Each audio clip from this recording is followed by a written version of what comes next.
All right, the recording has started, and this is the November 18th, 2021 Crossplane community meeting. Let's see, so we are in the midst of the cycle for 1.6. There has not been a release since the last community meeting. I think we had just gotten 1.5 out before last community meeting. And there have not been any patches that at least I'm aware of to main Crossplane. There's been a number of provider updates and things going on with the TerraJet effort that we'll get into in a little bit here. But for core Crossplane, there has not been any releases since last community meeting. I think we're a little slow here still in terms of the cycle for 1.6. So we have a release date scheduled here for December 21st. So we'll get out another release here before the end of the year. And we'll do our typical code freeze and feature freeze days before that. So following the same cadence that we're all accustomed to. But I think we're a little slow here in terms of identifying or committing to core features in an effort in core Crossplane. I think that, there's a lot of effort going into, provider coverage for generating providers and things like that. So I don't know how much specific effort there will be in 1.6, but we should take a look real quick at the roadmap and the 1.6 board just to see if the things that updates that folks want to make or, any sort of blockers or things that folks want to be calling out here. So yeah, I guess let's take a look at see at 1.6. Aaron, Wafik, Alper, Chris, Matthias, everybody, anybody want to call something out for 1.6 or update the board here with some status that's not currently reflected or call out any obstacles for the 1.6 release?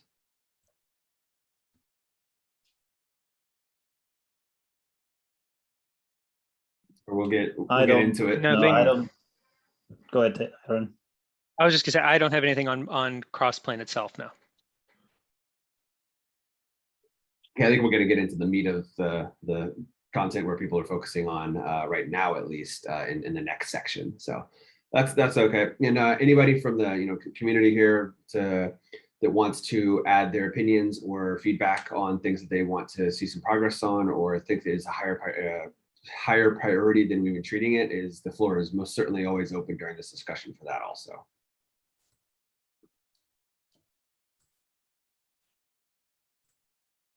Let me just close these out, sorry. Okay, well, let's get, there it is. Okay, so let's get into possibly more focus on the providers thing, because that's where a lot of the attention is right now. And we want to be, we have some announcements and some progress on that also. So Muaf, do you see your little cursor running around there right now? Do you want to give us an update now on the TerraJet efforts and everything that's going on with that right now? Yeah, definitely. So the biggest news since the last community meeting is that all Kubernetes API server scaling issues that we were facing are resolved now, and the patch releases have gone out. So that's the great news. There is one kubectl fix, but it's only slowing the queries down, so it's not a huge blocker like the ones we had with API server. But yeah, it's all good now. When patch releases went out yesterday, and I checked whether they were included, and they were, so it's all good now. We will. I asked the client cluster community about where that new image will be available, and haven't got an answer yet. But we will also publish our own kind images with those patch releases until they propagate all sources and all cloud providers. So that's the biggest news. And the other news is that we were planning to release TerraJet and the providers in all cases. And since all the issues are resolved, we will release 2 versions for each provider. One will be v0.3.0 will have around from 50 to 100 CRDs. For everyone to be able to install. At the same time, we'll have v0.3.0 with all the CRDs that we are able to generate today. which is like, for 3 providers, it means like, 1,800 CRDs. So that's like, the other big news, and like, this will be the release that we have, like, XRM features, external name, complete with the, like, with the ones that we added the configuration. And I believe Hassan also, like, has a PR about, like, guide about how to generate a provider. And I think I forgot to write it here, but we got also, like, a new TerraJet provider called provider TF Equinix. Equinix is, so that's also, like, another provider that is built on top of TerraJet. So yeah, that's the other new, and also, like, we were going to rename. We are actually renaming those providers from, like, provider-TF to provider-jet. So, like, when we talk about, like, hey, this is a native provider, people talk about, like, jet providers essentially. And yeah, the last point that I wanted to make is the provider strategy doc. So, like, a lot of people asked about, like, hey, what's going to happen to native providers? Or, like, is it worth, like, using TerraJet or, like, a native counterpart of that provider? Like, or in what cases should we use which one?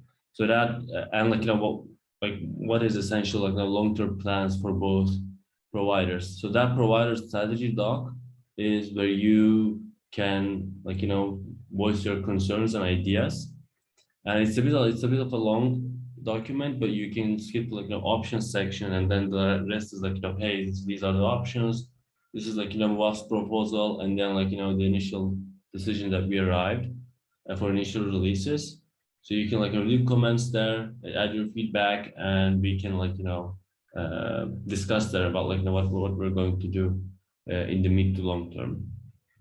So I would highly recommend, like, I would suggest to take a look at that document and provide feedback with your use cases and, like, how your organization would receive this, like, having the current strategy, which is, like, having 2 providers completely separate for each cloud provider. So yeah, I think that's all I have in mind related to TerraJet. There are lots of things, like, we have fixed or, like, added features for, but I think these are what's on my mind now. Yeah, if, like, Alpay or Hassan, I think Hassan is not here. If you want to add something, feel free to do so. Yeah, thanks, Muafak. Nothing to add on my side. Yep. Yeah, that's some really, really important updates there, I think. And just some things I would emphasize is that I think it was really quite impressive from the effort of folks on this call in the community here to be identifying the performance issues in upstream Kubernetes and the Kubernetes control plane and the API server, where the work that we're doing in Crossplane, pushed the API server beyond what upstream community as a whole had planned for or had been ready for. So it was kind of interesting that we hit that with what we're doing here and the scope of the coverage that we're building and generating. And then really impressed with the effort here from the community on driving fixes into upstream Kubernetes, navigating the the release processes there and getting things accepted, approved, merged, backported, released, all that sort of stuff. It's not a super trivial thing to do. And so very good work here from our community to get Kubernetes upstream updated with things that we need for Crossplane to be successful, but the things that will in turn, in time, also benefit the greater upstream ecosystem around Kubernetes. So that was actually pretty darn awesome. Yeah, and also the folks in the upstream community, they were all, like, very welcome, and, like, they made quite a good effort, like, to make sure Crossplane community is able to get those providers and, like, expand the ecosystem. So related to, sorry, Go ahead, Upper. Yeah, related to this topic, maybe I can ask a question. So it looks like that we will generate the kind images so that the community folks can give them a try. And my suggestion would be to push them under Crossplane org? Would that be possible? You mean the kind node images? Yes. Instead of using my personal Dockrub account or something like that. Yeah. I would say that let's say ban the kind maintainer for an answer to not when he will be able to push the images. If not, we can consider doing that and do it. Even if we do publish and build and publish, the crossplay will be a few days temporary thing until the node image is ready in kind upstream repo. Yeah, I mean, in general, Alper, whatever, if we need to do things to unblock ourselves, then I'm totally supportive of that, I would say. Okay, thank you. Awesome. And then I added the link here to the guide for authoring a provider with based on ShareJet. That is not merged, is that correct? This is the guide that you're referring to, Moff? Yes, it's not merged yet, but there are people. Yeah, people are using it. Yeah. Yeah, that's pretty cool. So obviously this is getting some eyes on it and things are happening with it. That's awesome. Yeah, and then so that guide was used by Marcus for getting the Equinix, the 2 Equinix providers up and running yesterday. I hope Marcus's demo went good today because he wanted to get those up so he could do a demo today. So I hope that all went well. Awesome. Yeah, great updates. If anyone, right, is was in the past thinking about a specific provider that they were looking into, anything that has a Terraform provider, please reach out. Please give this guide a try. We're really eager looking forward, and Marcus already gave some nice suggestions, GitHub integrations, etc. So it's getting polished in a good state. So I think it's at least for those adventurous folks, it's ready to be used, and we would love feedback. So if you have any provider that you were thinking about in the past, this is it would be a great time to join forces and give it a try and give us feedback on the guide. Perfect. All right. So there were a couple of releases recently since last community meeting for AWS and Azure as well. You can read about the release notes there. Are there any fixes that folks wanted to call out as important in those? I know the Azure one was fixing a panic. So we can talk about that if we wanted to. Dan, is that I think you drove that fix? Is there anything you wanted to highlight on that one? Nope. This was just, well, I guess there is one thing I guess I want to highlight. This is the storage APIs are quite old here, and they have a very strange pattern where I think the storage container uses a storage account as its provider config or its provider reference in the legacy terms, which creates kind of a weird relationship there. But we were basically erroring by just calling or accessing the provider ref field. And obviously we use provider config ref more commonly now. So this basically just uses whichever one is defined. So it was causing a panic. It wasn't actually a functional thing. It was actually an error message that was causing it, but that should be addressed now. Awesome, Dan. Yeah, thanks for getting that fix out there so that would unblock folks that were hitting that. All right, and then 0.21 for AWS had a number of fixes in it. Anything really important to call out here, Chris or Muafik or anybody? Yeah, just general overview is that now provided AWS is 99 CRDs, which is the highest number among the native providers. And yeah, there are lots of new resources, and I think that there were many more that could have been merged, but haven't gotten the review yet. So next week, hopefully, I will have more time to focus on the reviews for those PRs. I also like that with this release here, there's a fair amount of like a number of contributors here that are faces are showing up there. Yeah. That's pretty cool. I wonder if we should send a swag pack to this GitHub Actions contributor. They're very useful. Sure, they'd like a t-shirt. Awesome.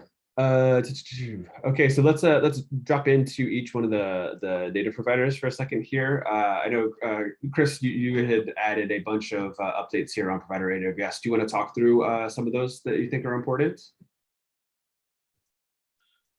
I think Aaron added the first with the controller code generation. I think he can jump in for this. So this is the issue. I think we talked about this at the last meeting.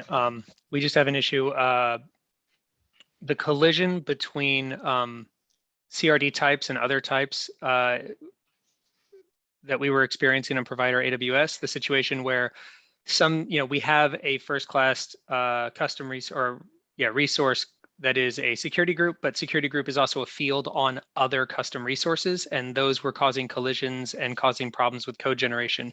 We submitted a fix for that upstream, and when we tried to bump to that got merged, and when we tried to bump to that latest version of the code commit, we found out that there have been a few refactors in the AWS code generation tool that are impacting our ability to promote to the latest commit on code generator. So we're working through those issues and trying to get the code generator for Crossplane back into a working condition to unblock PRs that depend on those kinds of resource names that collide with other fields and other CRDs. I hope that's clear.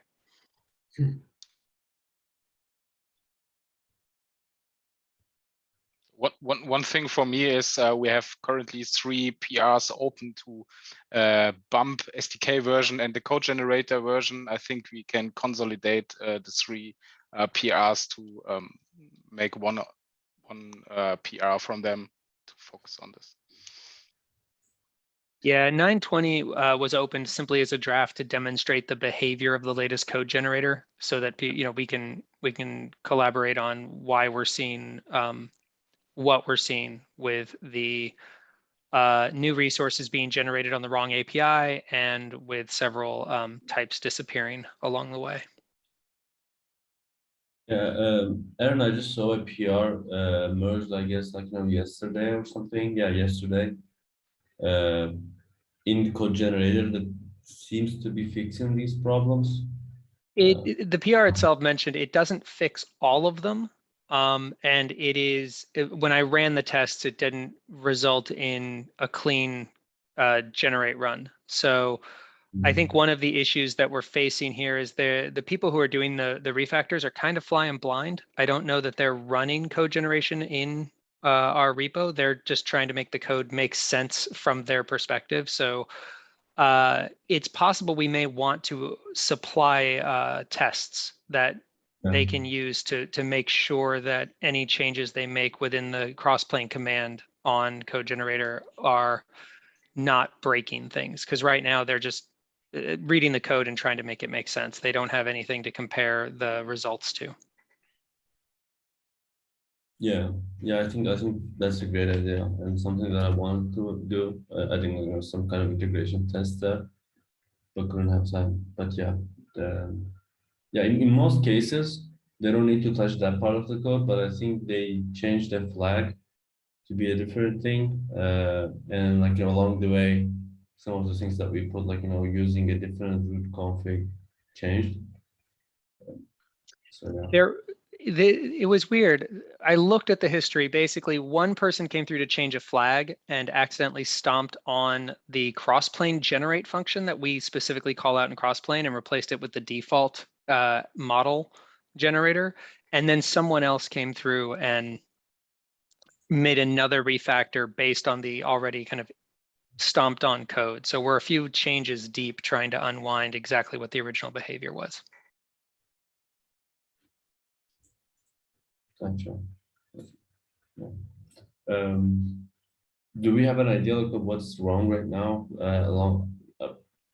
that is not fixed with that PR? When I run the code generator, I'm still getting the latest. Everything is still generating for V1 beta 1, which is not what we want. And the V1 beta 1 generated CRDs are still being placed on the default AWS code generator API and not on the aws.crossplane.io API. Gotcha. Okay. Okay. I will take a look at it. I believe on Monday. Yeah, we can dive in together. I'm hoping to spend a chunk of time on it today. Oh, nice. Yeah.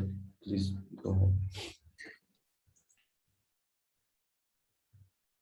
Cool. All right. And Christopher, were there other things you wanted to add for AWS for provider AWS?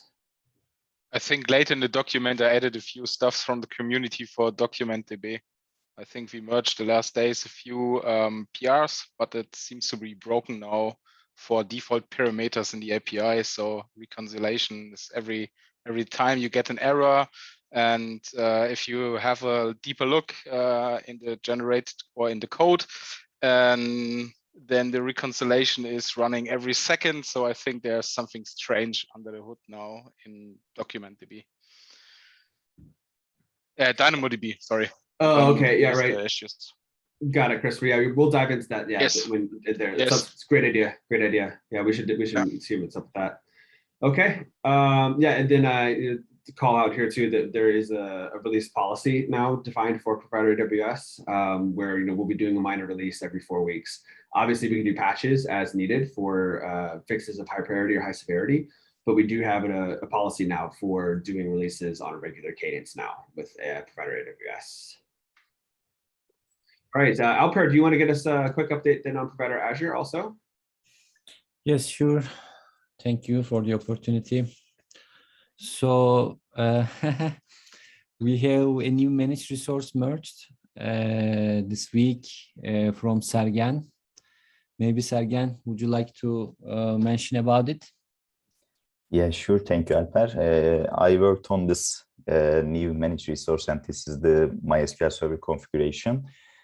And there is already a managed resource for MySQL Server, and we can manage other MySQL Azure MySQL Server resources with it. And with the newly added MySQL Server configuration resource, it is now possible to configure MySQL Server configurations such as connect timeout and the other ones. And yeah, configurations can now be updated via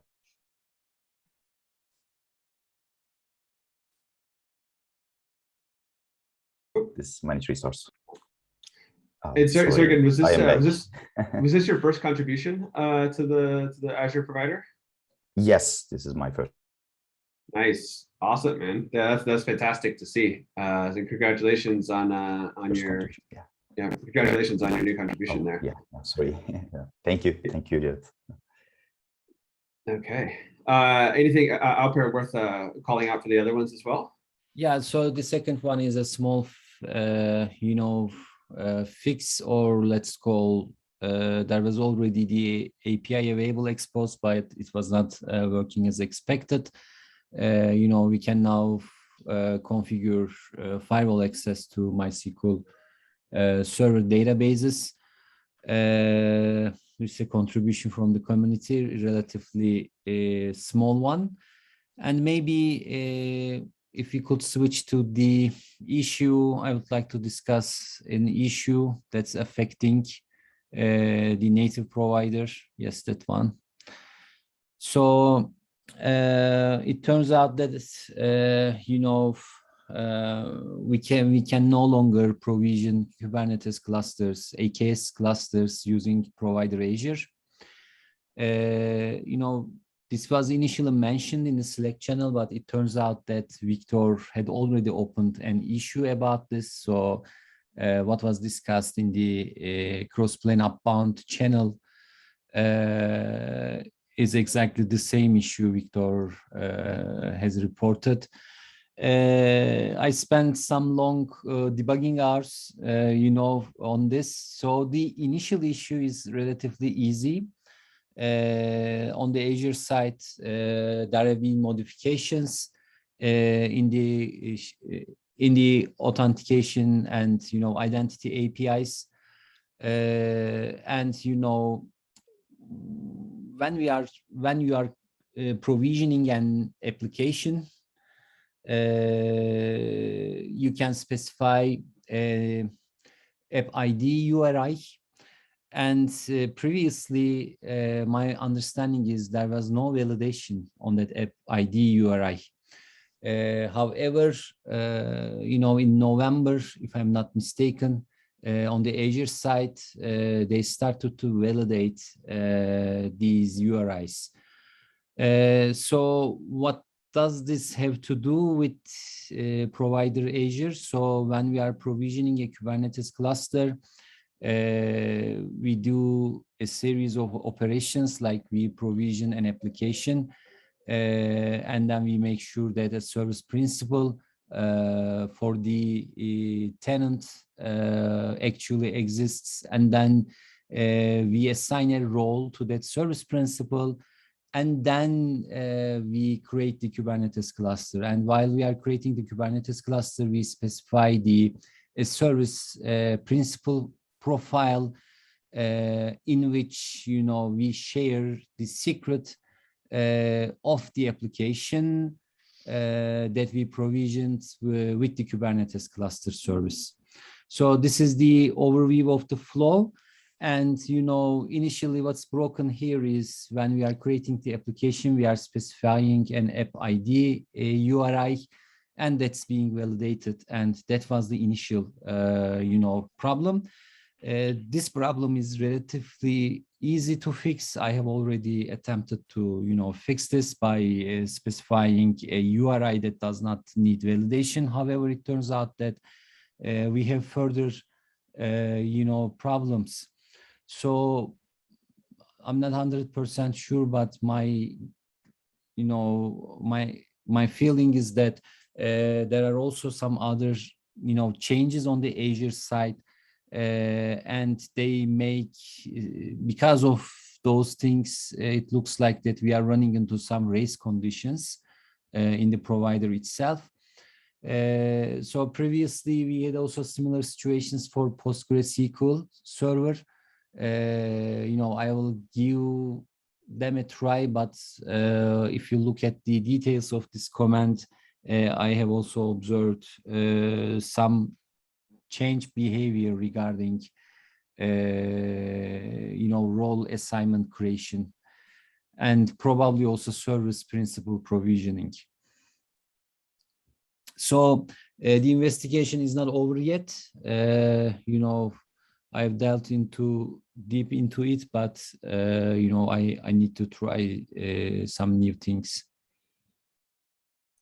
Yeah. So Alper, is it thanks for the details there. Is it does this result in like 100% of AKS clusters not being successfully created, or is it like a timing related thing? No.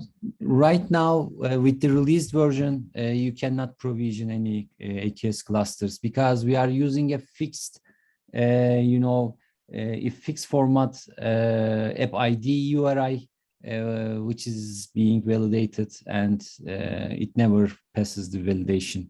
Got it. Since you're looking into this, do you want me to assign you to it then? Yeah, sure. Awesome. Sure, thank you.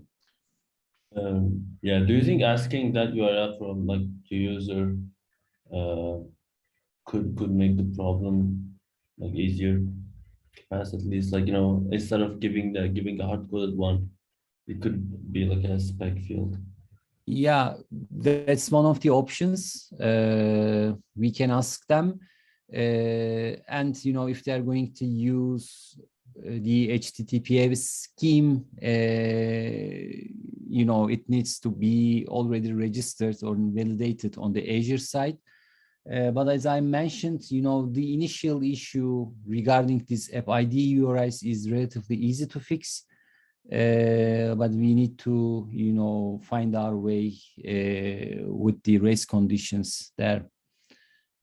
But that's something we can consider. So making it a spec field and, letting users be able to provide this app ID URI. So basically, my understanding is this app ID URIs are used for used in cases, for example, in which the application redirects users to one of its endpoints. That's why, you know, the HTTPS endpoint or HTTPS scheme is involved. And also you can use it, you use it as a prefix when specifying scopes. So this application is that we create is specific to Crossplane. So I'm not sure whether it really makes sense to, you know, make it a spec field because it's something internal. But for example, you know, if the customer has already a validated domain or, you know, can specify a valid one, it should be okay. Yeah, maybe we can continue discussion offline. Thank you. Yeah, thanks for looking into that, Alper. That definitely does sound like something that, you know, the priority on is maybe not a bad idea, since it's resulting in AKS clusters from failing to be able to be created. So I'm glad you're looking into it now. We can consider putting that on like the squad board too. Yeah. All right. Thank you. Thank Yeah. So you know, we'll move to the community section now. We've got 25 minutes left, so I'll try to pick up the pace to get to some of these other discussions here. So in terms of content, this community meeting, there is a whole bunch of things going on. There's a live stream that I think it started an hour and a half ago. So a live stream this morning from Anais about using Crossplane and Argo to do GitOps and best practices around that. So you can catch the replay there.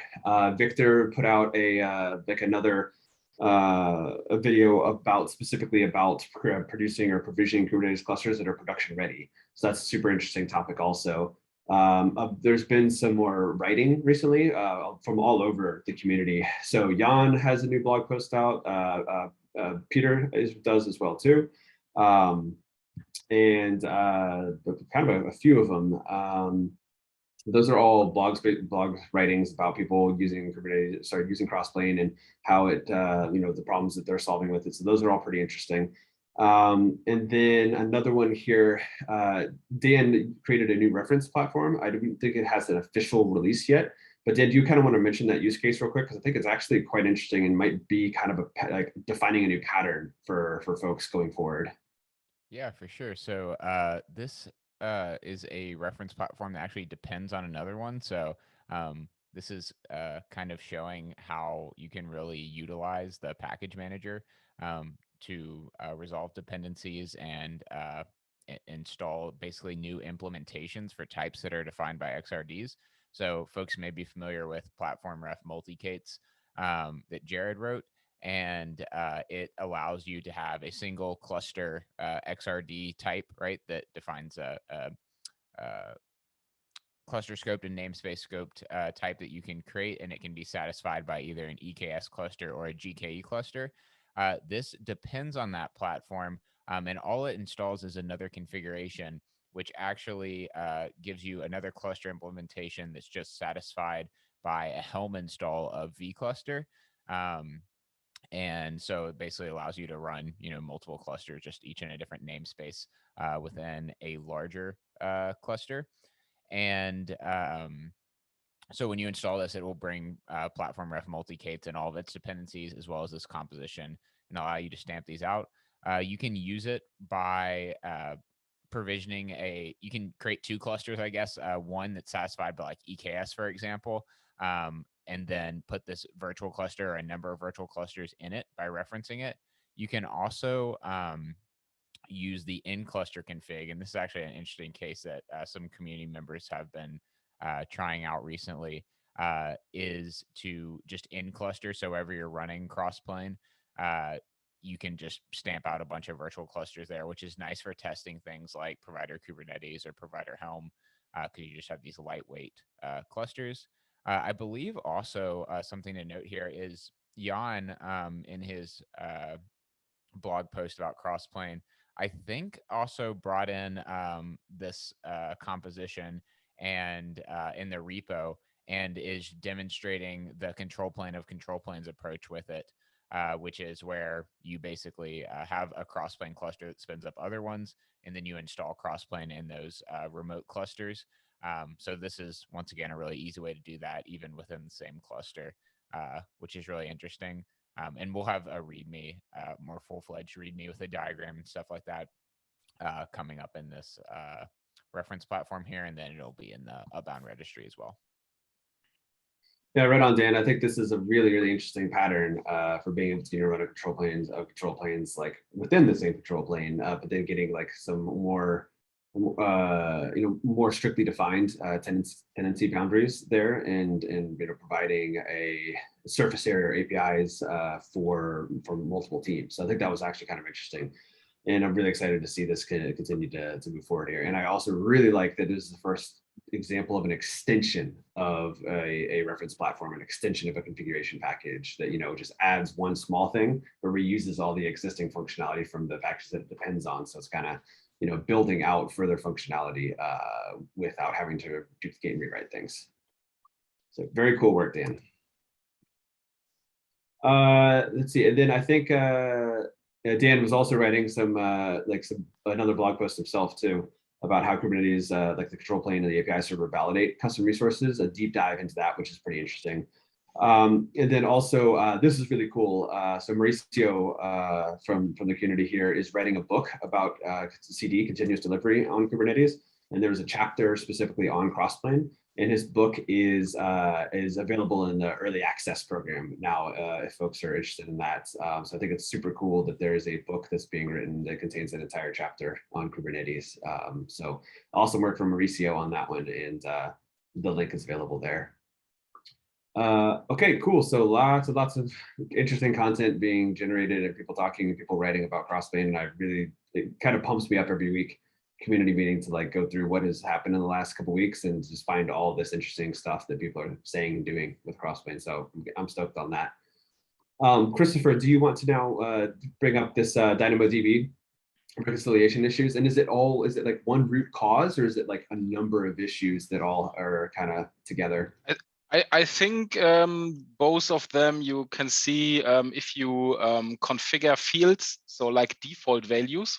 Yeah, for example, then you get issues in the reconciliation. So in the first step, if we create the resources, everything is good. And after the first reconciliation, we want to set fields that are in AWS currently have this the same configuration. And then we get the error that we not can set provision mode. Yeah, because provision mode is set up, something like this. And this is really strange. And we see this for a lot of fields now. If you remove the default fields, then everything is in the reconciliation okay. I don't know. I don't know where we have the problems, because I checked the last PRs we merged. Each of them working great, but all together now causes the problems. You see something like this there. Cannot update table, validation exception table has no stream to disable.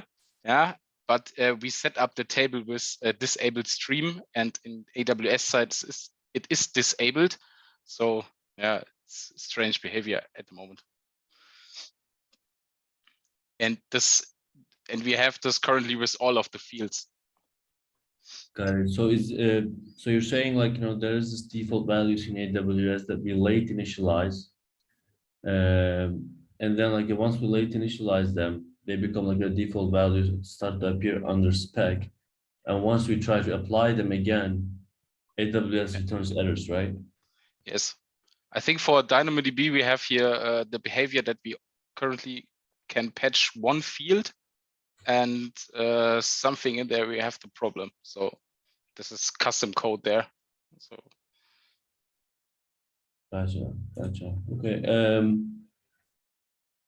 Yeah, I will take a look at it because I have added some code there.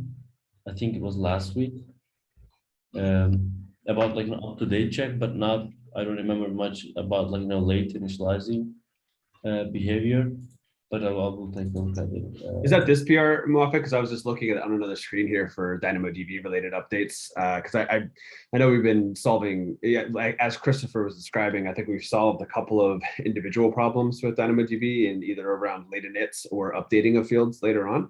because I think that the DynamoDB resource didn't have update even implemented in the first place. And so now we've added some things, and it looks like what Christopher is saying here is that, you know, the aggregation of those updates there and, you know, focusing on specific fields is causing strange behavior when they're all put together, it sounds like.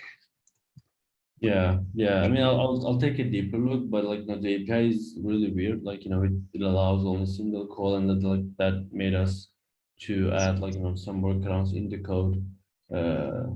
But yeah, I think it's a little bit more about like latent, it feels like. But I will take a look at it. Yeah. So like this problem arises when you set those fields. Like if you create the example YAML, you don't see this, right? It just works as expected. I think for this is a good example. You see this here. If we configure, for example, the provision throughputs, yeah, then the billing mode is automatically set up to provisioned, and we now trying to update the billing mode to provisioned with an error that we need to set up also the provision throughput through the API. So it's very weird. And the biggest problem is if you're using DynamoDB in compositions and you want to have this configurable by the users, then you need to set up the default ones, and you have a problem then every time the reconciliation failed, the resource gets never ready. Yeah. I think I'll look into, like, you know, why it doesn't skip updating if the value is the same, essentially.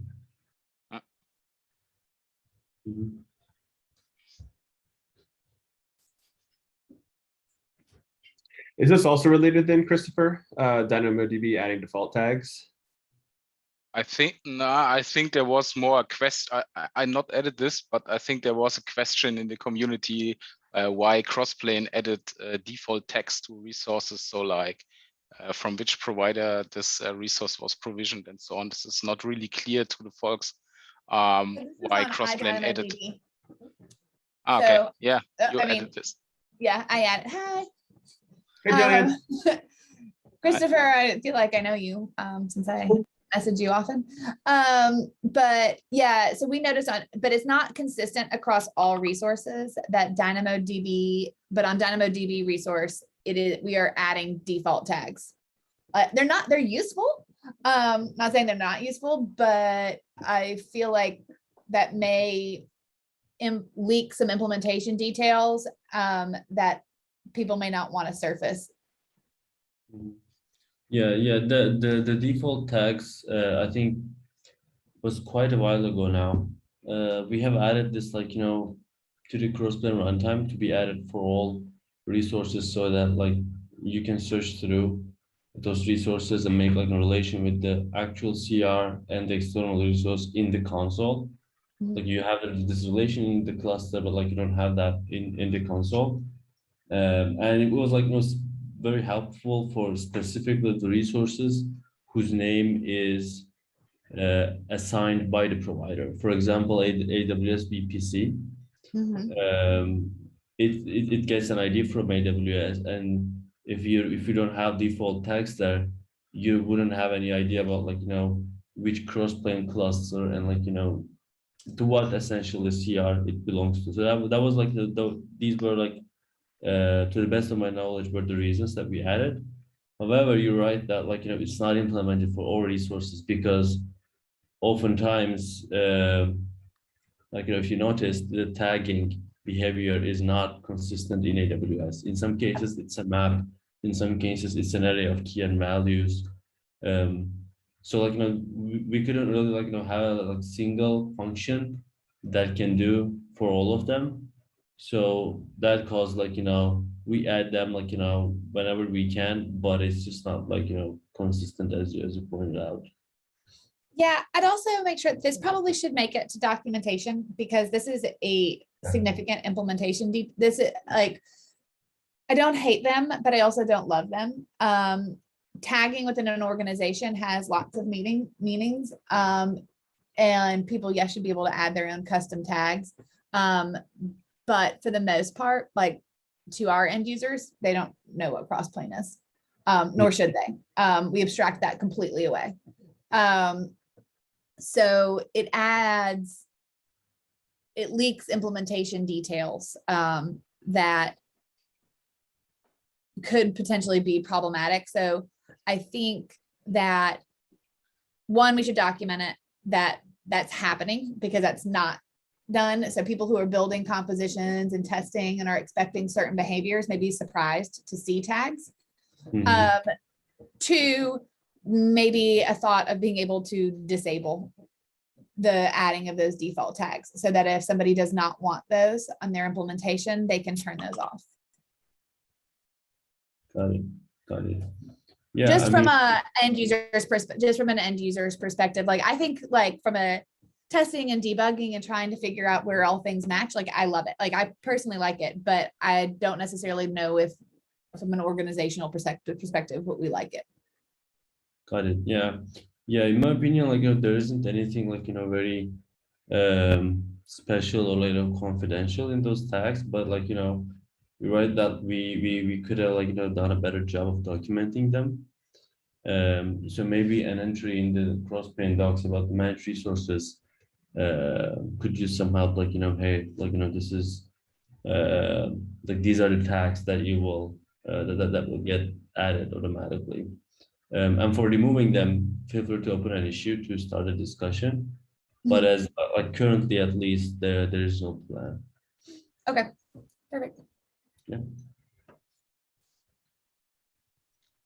And Jillian, are these other? These mine. These are all topics here? three mine. So Okay. we can just zip straight through. Sure. Yeah, keep going. There's an open PR, and sorry, because I was driving and trying to I was parked, not driving and writing. And then trying to make it to this meeting. What busy day. There is an open PR for RDS. I think it's an RDS instance to add restoring from a snapshot. I think it's technically from a backup that's coming from S3.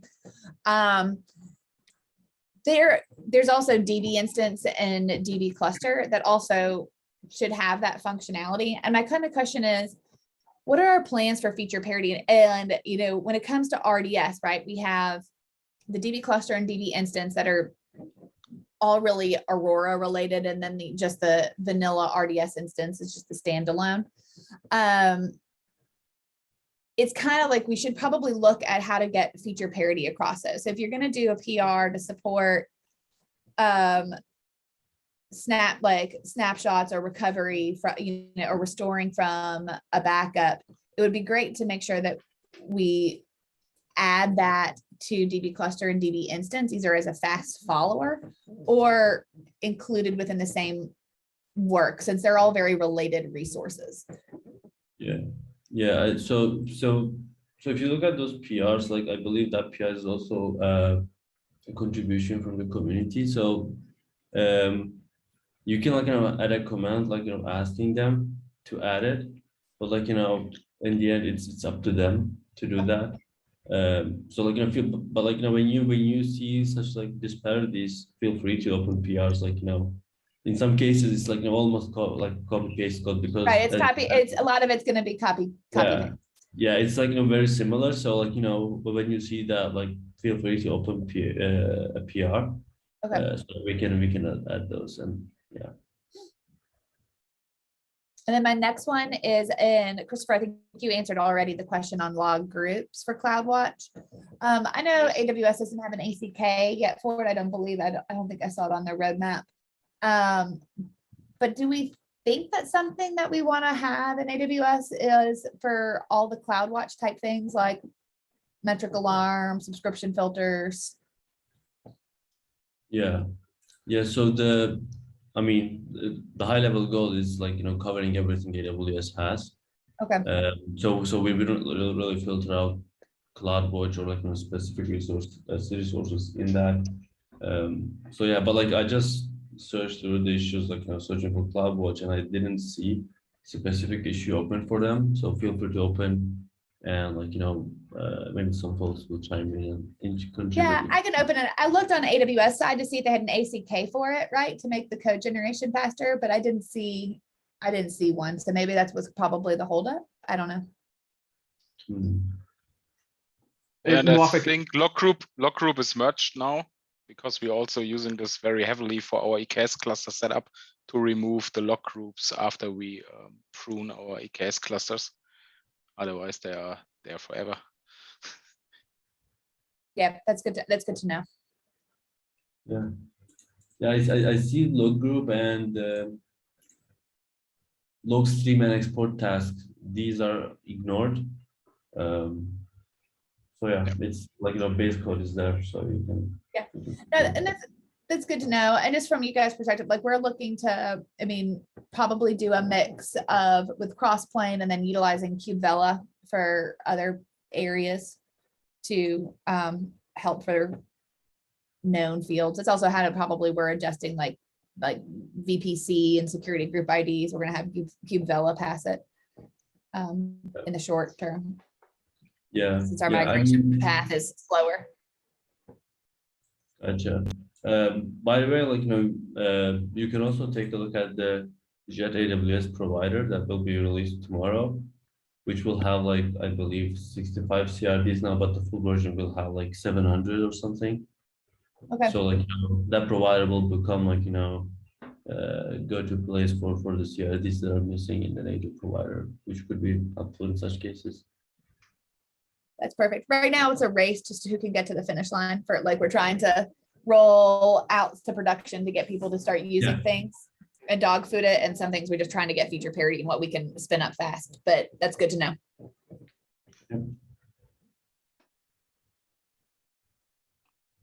yeah, it's definitely good to have that option for increased coverage that, in the Terrajet generated provider AWS and all those options, and then like feedback of if they're covering the scenarios that are important is always really good. Yeah, thanks for all the feedback there, Jillian. So we got a few minutes left here, and I think I'm seeing more PRs being added here. So let's try to approach these here with the kind of context of if these are being added for, hey, we want some eyes on these, or if there are specific topics to go into these. I think the first one is from me. It's more than have an eye on it because we need it. We have a transit gateway in place.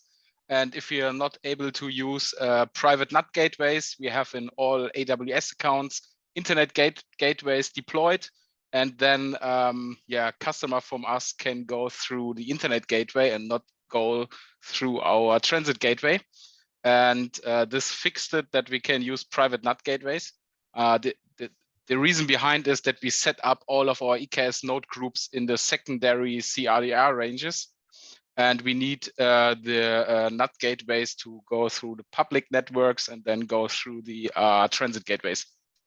So it would be really cool and helpful for us if someone has a look on it and we can get it merged, that we have private NAT gateways. Then you not need internet gateways and public IP addresses anymore for NAT gateways. Yeah, right on, Christopher. And it's like Aaron or Moaf, or I guess Nick's on the call. Is that something that we'll get in our review pass coming up here soon? Yeah, it looks like a simple fix, so I just looked at it and approved. Yep. Oh, there we go, Christopher. Cool. Checker. Okay, next. This very productive meeting here. Yes. Next one is we've implemented assume role on for provider config that we can use the provider configs over all of our AWS accounts because we have, I don't know, more than 100. And we need the ability to have managed more than one AWS account with injected identity. And so we added here the PR. I can, if you want to request me on that one, I wouldn't mind taking a look at that. I've been looking at some of the multiple IRSA kind of situations. I'd love to check this out, and also in relation to the potential partitioning of providers and see what this experience is like and see if this would satisfy some of those use cases. Yeah, cool. Yeah, we deprecated also one old provider configuration here because otherwise we had to implement also the changes for deprecated one. So we yeah, remove it there. So, okay, I will request you. Thanks. Thanks, Chris. Right on. All right, Daniel, thanks for, I know you've been on the call since the beginning, and so thanks for your patience here as well. No problem. This first one is mainly just updating some old packages since the Go version was like 1.13. We've had some issues with the new 1.17, adding some extra comments at the top of the file, which fails the check diff. That's purely all this one does, along with updating some packages and whatnot that were out of date. And Daniel, so something for you real quick. First of all, I I think I already said this, but I love your GitHub handle. Thank you. Cracks me up every time. I'm sure you hear that all the time. Yeah. But so for this one, you know, you're a maintainer on this DigitalOcean one, right? You're kind of taking some ownership and driving it. I am. Yes. I work at DigitalOcean, so. Perfect. Awesome, man. Yeah, so, you know, and so we can kind of have a bit of a talk too of like how to accelerate you also so that you're not, you know, blocked on things. Because, you know, if there's other folks at DigitalOcean or more folks in the community that are interested in this, you know, the Crossplane contribute ones, you know, we're kind of, those ones are, you know, earlier days, and we're happy to streamline things there. So we can add more folks on to get, you know, review permissions. And so you can kind of move more in an agile fashion here, you know, as you're owning it and driving it. So we can talk about that and, you know, have ways to kind of accelerate your efforts here, so you're not like blocked on PRs. Yeah, I've gotten I've been trying to reach out to a few folks that might be interested. So right on. Yeah, that would be awesome. I have to drop here, but just wanna I have totally dropped the ball on reviewing these, so I'd love to get some more folks in there to help out, because I definitely hate being a blocker on that. So yeah, you're good. I've had to kind of drop it for the past month since we've hit some deployment deadlines and whatnot. So. But cool. Yeah, sounds good. All right, thanks, Daniel. No problem.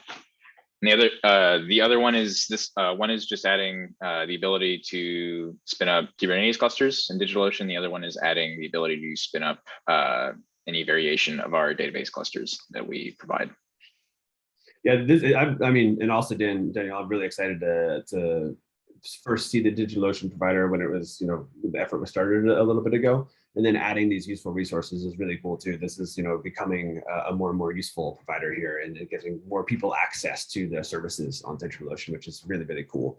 And so, yeah, so it's definitely good to see this. How are you feeling with the patterns, Daniel, so far? Are you feeling like, you know, you've got a good grasp on, you know, adding features and having them kind of be consistent with the API patterns and the coding practices in Crossplane, or do you feel like you need some more support from the team on that? How are you feeling? Yeah, they're pretty good. It's pretty simple to implement this, since we have a pretty robust Golang API for DigitalOcean. So it's pretty simple just to sort of, it's essentially a one-for-one copy of the Golang API for DigitalOcean. So it's pretty simple it's a lot of copy paste, but it works. Awesome. Yeah, and that's another thing there. If you're feeling good about the patterns here, then that's like even another reason to accelerate your efforts on that provider and unblock things for you, man. Sounds good. I'll also sort of be a little bit more pushy about getting other people in there. Awesome, Daniel. Yeah, love to see that stuff. Steve, you've got a couple of PRs here to round us out for the day. Yes, I think that there were a bunch of changes in the last release that that kind of caused reconciles to fail or observed to fail for a bunch of S3 subtypes or subcalls. So I'm putting those out there as I'm hoping that they can get reviewed for an upcoming release. And do you think these were related to like the upgrade to the V2 of the SDK, Steve? Exactly. Yeah. Yeah. Yes. I started reviewing the notification configuration because we are using this very heavily for glue stuff. So yeah, I will finish the review, I think, today, and then I will give feedback.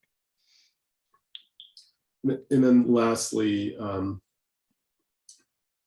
in the version 20 release, the endpoints changed, and we're feeling we are, there's a workaround, but it's pretty painful. So a lot of the there's a bunch of requests around updating the SDK because there's new endpoint support in the newer version.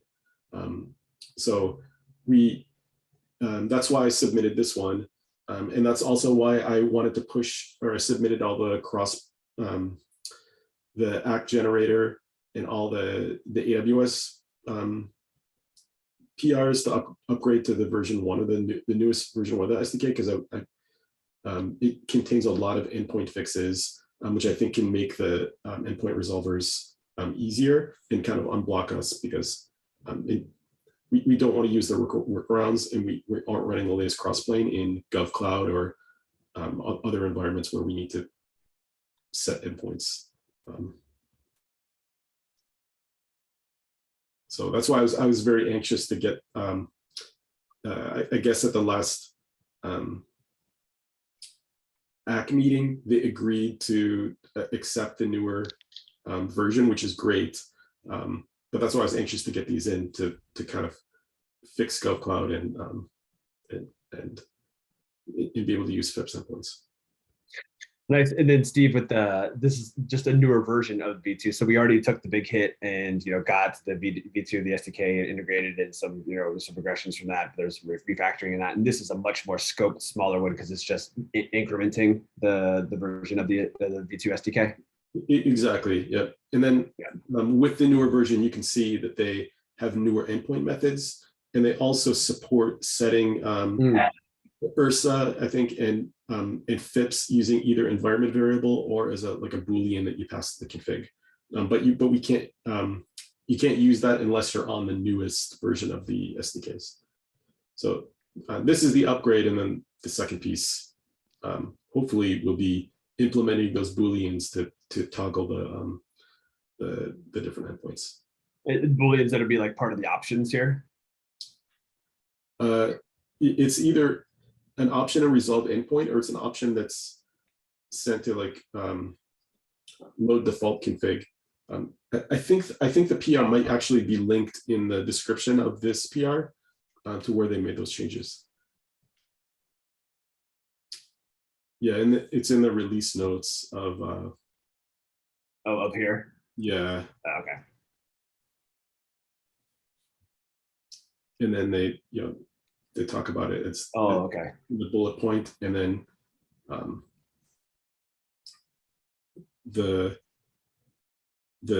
it's actually that one, the internal endpoints V2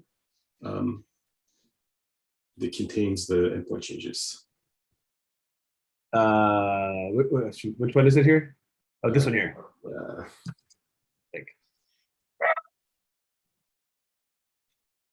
And then they revisioned all of their libraries to take advantage of or to implement the new endpoints, which is why everything revisioned. Cool. All right. Yeah. So that's definitely some like interesting updates, I think, and it also sounds like they're adjusting some of the scenarios here that probably have use for the general community too, Steve. So thanks for driving those in. And then I think it sounds like we're going to do a bit of push then, next week soon for going through some of these PRs and priorities. So it's good to have all these like surfaced here in the community meetings so we can kind of address those so that have more burning need. So, all right. So that's everything that was on the agenda here. I know we went a little over time, but yeah, definitely thank you for everybody adding your comments and feedback here and continuing to drive the project as an entire community. Everyone's efforts are super appreciated. So it's good to see everybody this week, and we'll follow up on a lot of these PRs here and making more progress until we see each other again in 2 more weeks. My dog says hi also. All right, see you all, everybody. Bye-bye. Thank you. Bye.